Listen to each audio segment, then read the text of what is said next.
Hi friends, welcome to Rajahmundry home recipes. ఈరోజు మన ఛానల్లో ఆంధ్ర స్పెషల్ ఆవకాయని ఎలా తయారు చేసుకోవాలో చూపిస్తున్నా. ఈ పేరు చెబితేనే నోట్లో నీళ్ళు ఊరుతున్నాయి కదా. ఆవకాయని బ్లైండ్గా ఈ కొలతలు ఫాలో అవుతూ చేయండి. వంట రాని వాళ్ళు సైతం ఆవకాయ పెట్టడం ఇంత ఈజీయా అనిపించేలాగా వీడియో అయితే చూపిస్తున్నా. పర్ఫెక్ట్ టిప్స్ తోటి, కొలతలతోటి ఆంధ్ర స్పెషల్ ఆవకాయ ఎలా తయారు చేసుకోవాలో చూద్దాం. ఆవకాయకి అన్ని రకాల మామిడికాయలు బాగోవండి. చిన్న రసాల కాయలు ఉంటాయి కదా, అవైతే పీచు ఎక్కువగా ఉండి మనకి సంవత్సరమైన ముక్క మెత్తబడకుండా ఉంటుంది. అవి దొరకకపోతే జలాలతో కానీ, కొత్తబిల్లి కొబ్బరితో కానీ, లేదనుకుంటే నాటు పుల్లగా ఉండే మామిడికాయలు తీసుకున్నా బాగుంటాయి. ఇలా తెచ్చిపెట్టుకున్న మామిడికాయలని ఒక గిన్నెలో నీళ్ళు వేసుకొని దాంట్లో వేసేసుకోండి. వేసిన తర్వాత వీడియోలో చూపిస్తున్నట్టుగా రఫ్ చేస్తూ క్లీన్ చేస్తే దానిపైన ఉన్న దుమ్ము ధూళి అంతా కూడా పోయి నీట్గా క్లీన్ అయిపోతుంది. క్లీన్ చేసి పెట్టుకున్న మామిడికాయలన్నీ ఒక పళ్ళెంలోకి తీసేసుకోండి. ఒక కాటన్ క్లాత్ తీసుకొని దానిపైన క్లీన్ చేసి పెట్టుకున్న మామిడికాయలు పెట్టుకోవాలి. మన ఎండలో ఏమీ పెట్టనవసరం లేదండి, అలా క్లాత్ మీద వదిలేస్తే సరిపోతుంది. అదే క్లాత్తో ఒకసారి తడి లేకుండా తుడిచేసుకోండి. తుడిచిన తర్వాత ఒక 2-3 గంటల పాటు వదిలేస్తే మామిడికాయలు చక్కగా డ్రై అయిపోతాయి. మామిడికాయలు డ్రై అయ్యేలోగా మనం పచ్చళ్ళకి కళ్ళుప్పు వేసుకుంటేనే నిల్వ ఉంటుంది, టేస్ట్ బాగుంటుంది. కళ్ళుప్పుని ఎండలో పెట్టేసుకోండి. దీంతోపాటు 0 సైజ్ ఆవాలు కూడా ఎండబెట్టుకోవాలి. ఇలా కళ్ళుప్పు ఎండిన తర్వాత మిక్సీ జార్లోకి కొద్దిగా కళ్ళుప్పు వేసుకొని కళ్ళుప్పుని పౌడర్లా చేసుకోవాలి. ఆల్రెడీ ఎండిపోయిందే కాబట్టి గ్రైండ్ చేయగానే ఈజీగా ఈ విధంగా పౌడర్ లాగా రెడీ అవుతుంది. ఇలా రెడీ చేసి పెట్టుకున్న కళ్ళుప్పు పౌడర్ని ఒక గిన్నెలోకి వేసేసుకోండి. అదే మిక్సీ జార్లోకి మిగిలిన కళ్ళుప్పును కూడా వేసేసి గ్రైండ్ చేసేస్తే పౌడర్ రెడీ అయిపోతుంది. ఇప్పుడైతే మనం ఆవకాయ కారం తయారు చేసుకుందాం. ఈ ఆవకాయ కారం కోసం మనం గ్రైండ్ చేసి పెట్టుకున్న కళ్ళుప్పు పౌడర్ని ఒక గిన్నెలోకి తీసుకోండి. 0 సైజ్ ఆవాలని ఎండబెట్టి ఆవగింజ తగలకుండా ఈ విధంగా ఆవపిండిని గ్రైండ్ చేసుకోవాలి. అలానే పచ్చికారం కూడా తీసుకోండి. రెగ్యులర్గా కూరలో వాడే కారం కాదండి, ఆవకాయ మిరపకాయలను తెచ్చి ఆడించుకున్న ఆవకాయ కారం అయినా సరే, 3 మ్యాంగో మిర్చి కారం తీసుకున్నా బాగానే ఉంటుంది. ఆవకాయ కారం తయారు చేసుకోవడానికి ఏదైనా గ్లాస్ కొలతనైతే పెట్టుకోండి. ఈ గ్లాస్ తోటి నేనైతే కనుక 4 గ్లాసుల దాకా పచ్చికారం వేస్తున్నా. మీరు ఇంకా ఎక్కువ క్వాంటిటీలో చేసుకున్నట్లయితే ఈ కొలతల్ని డబుల్ చేసుకోండి. ఇది రెగ్యులర్గా కూరలో వాడే కారం కాదండి, పచ్చికారం. 3 మ్యాంగో మిర్చి కారం కానీ, ఆవకాయ మిరపకాయలు తెచ్చుకుని ఆడించుకున్న కారమైనా పర్వాలేదు, పచ్చికారం మాత్రమే తీసుకోవాలి. ఇదైతేనే పచ్చళ్ళు మనకి బాగా వస్తాయి. అదే గ్లాస్ తోటి మనం గ్రైండ్ చేసి పెట్టుకున్న ఆవపిండిని 3 గ్లాసుల దాకా వేసుకోవాలి. ఆవపిండి గ్రైండ్ చేసేటప్పుడు ఎక్కడ కూడా ఆవగింజ తగలకుండా చూసుకోండి, లేదంటే పచ్చడి పాడైపోతుంది. 3 గ్లాసుల దాకా తీసుకోవాలి. గ్రైండ్ చేసి పెట్టుకున్న కళ్ళుప్పు పౌడర్ వచ్చి 2.5 గ్లాసులు తీసుకుంటే సరిపోతుంది. పచ్చళ్ళకి ఎప్పుడైనా ఉప్పు తగ్గించే వేసుకోవాలండి. ఉప్పు ఎక్కువ వేస్తే కనుక పచ్చడి పాడైపోతుంది. తగ్గించి వేసుకొని సరిపోకపోతే చూసి వేసుకోవచ్చు. మళ్ళీ ఒక్కసారి కొలతలను అయితే చెప్తాను చూడండి. 4 గ్లాసుల దాకా పచ్చికారం, 3 గ్లాసుల దాకా ఆవపిండి, 2.5 గ్లాసుల దాకా కళ్ళుప్పు పౌడర్, ఒక 50 గ్రాముల దాకా మెంతులు వేసుకోవాలి. ఇలా అంతా కూడా బాగా కలిపేసింది. ఇలా కలిపిన దాన్నే ఆవకాయ కారం అంటారండి. ఇలా ఆవకాయ కారం తయారు చేసుకుంటే సీజనల్ వెజిటేబుల్స్ తోటి 10 నిమిషాల్లో పచ్చడి పెట్టుకోవచ్చు. మీకు డీటెయిల్గా ఆవకాయ కారం కావాలి అంటే మన ఛానల్లో ఉంది, కింద డిస్క్రిప్షన్ లింక్ అనేది ఇస్తాను, చెక్ చేయండి. ఆవకాయ కారం తయారు చేసుకున్నాం కదా, మామిడికాయలు కూడా ఇలా ముక్కలుగా కొట్టించుకొని తీసుకొచ్చుకోండి. దానిపైన ఉన్న జీడి తీసేసుకోవాలి.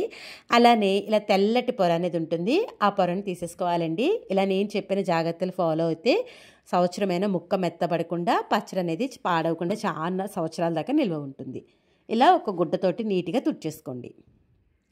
మళ్ళీ ఒక్కసారి చూపిస్తాను చూడండి. పైన మనకి ఈ విధంగా తెల్లగా లేయర్ అనేది ఉంటుంది, ఆ లేయర్ని అయితే తీసేసుకోవాలి. తీసేసుకొని కాటన్ క్లాత్ తోటి చక్కగా శుభ్రంగా తుడిచేసుకోండి. చూస్తున్నారు కదా, ఇలా మొత్తం మామిడికాయ ముక్కలన్నీ కూడా నీట్గా క్లీన్ చేసుకోవాలి.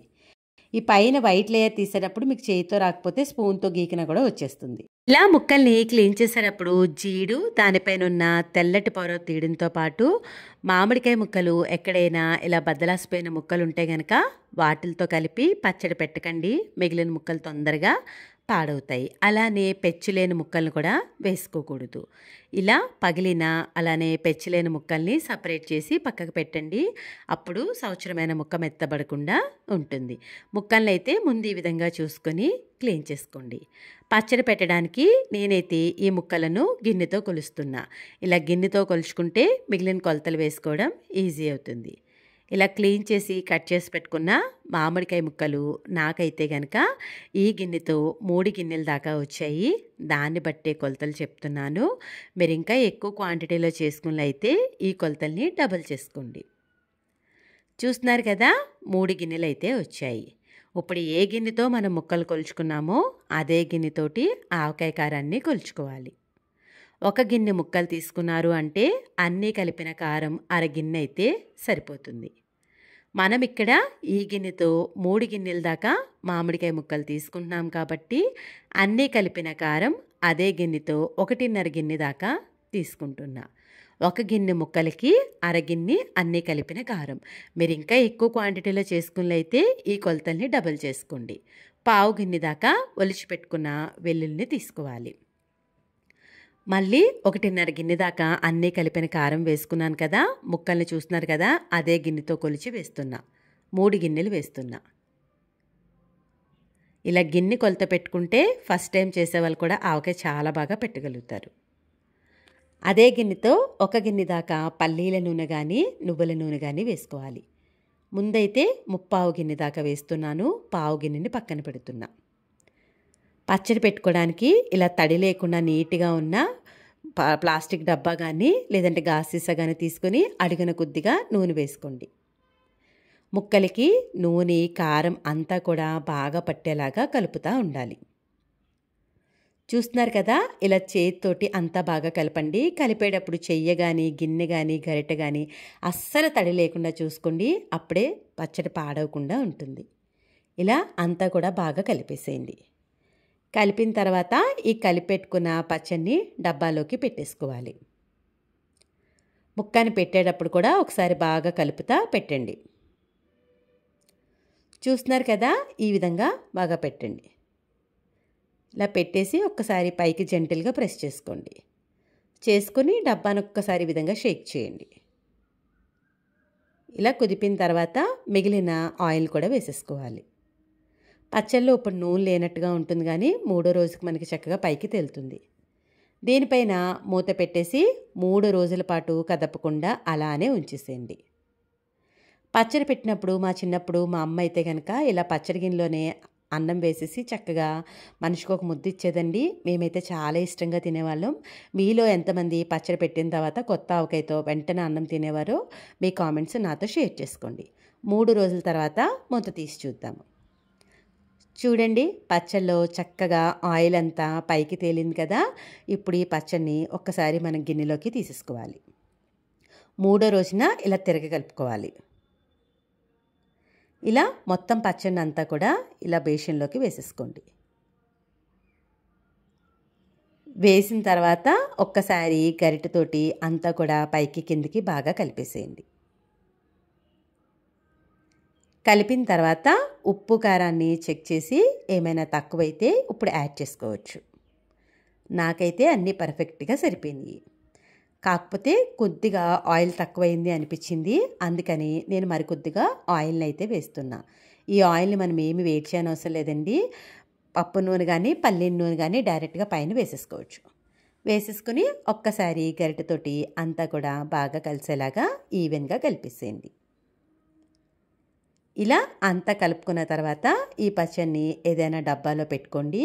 కొద్దిగా క్వాంటిటీలో ఇలా ఏదైనా సీసాలో తీసుకుని టేబుల్ మీద పెట్టుకుంటే పచ్చడి పాడవకుండా ఉంటుంది.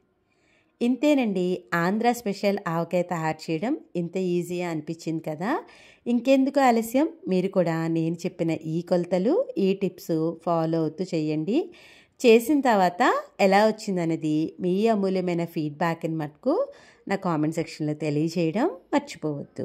మీ అందరికీ నా వీడియో నచ్చిందనే అనుకుంటున్నా.